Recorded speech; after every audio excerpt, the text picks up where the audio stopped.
لا، لم يعد بالإمكان السكوت على هذا الوضع.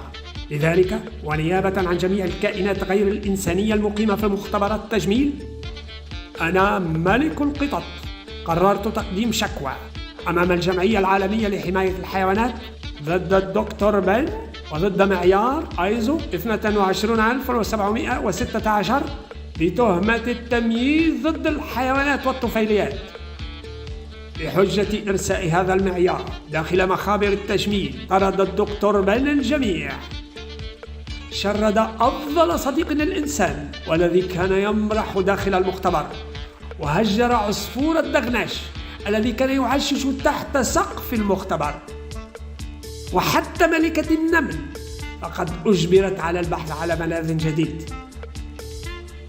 أما أنا فقد حرمت من شرائح اللحم التي كنت أتناولها يوميا. نفيت كل الكائنات بذريعة النظافة، وباسم الطهارة المطلقة لم يعد لدينا الحق في العيش في المختبر،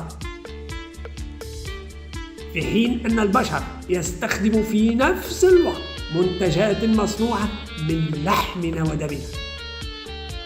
الصبغة الحمراء القرمزية والتي تجعل قلوب الرجال تنبض بشكل أسرع مصنوعة من طحين الحشرات، هل تعلمون ذلك؟ كما أنكم ربما تستعملون دون علم لعاب هذه السحلية الجميلة، علاوة على أن بعض الكريمات مصنوعة من الكولاجين المستخرج من الحيوانات الطيبة التي تم قتلها في المذابح. وتطلقون على هذه التصرفات ممارسات التصنيع الرشيدة.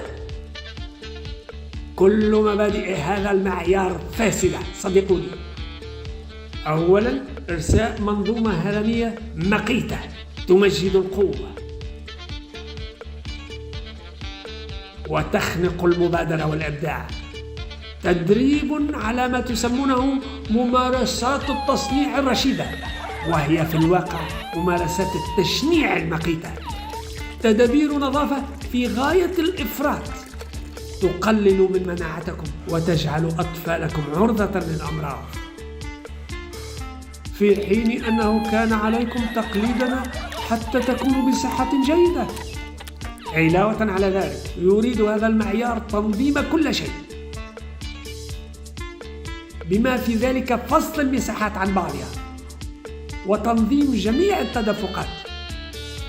ولكن محاولاتكم البائسة هذه لن تكون أبدا في مستوى غريزة الأسماك الطبيعية. فلو فكرتم في إرساء هذا المعيار فاعلموا أنه لن يكون لكم الحق حتى في استنشاق الهواء النقي، لأن المعيار يتدخل حتى في التهوية. ولكن الكارثة العظمى، الكارثة لهذا المعيار تكمن في تدمير كل الطفيليات، وهو ما يمكن اعتباره إبادة جماعية حقيقية. تطاردونهم حتى في المصارف،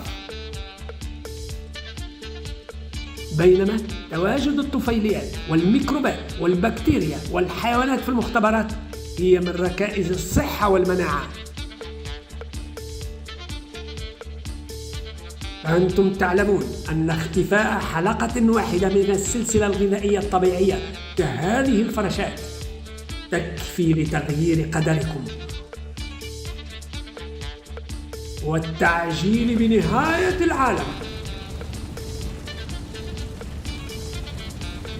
لهذا السبب حجزت مقعدا في رحلة صاروخية إلى المريخ، لأنه على حد علمي لم يطبق أهل المريخ بعد هذا المعيار إلا إذا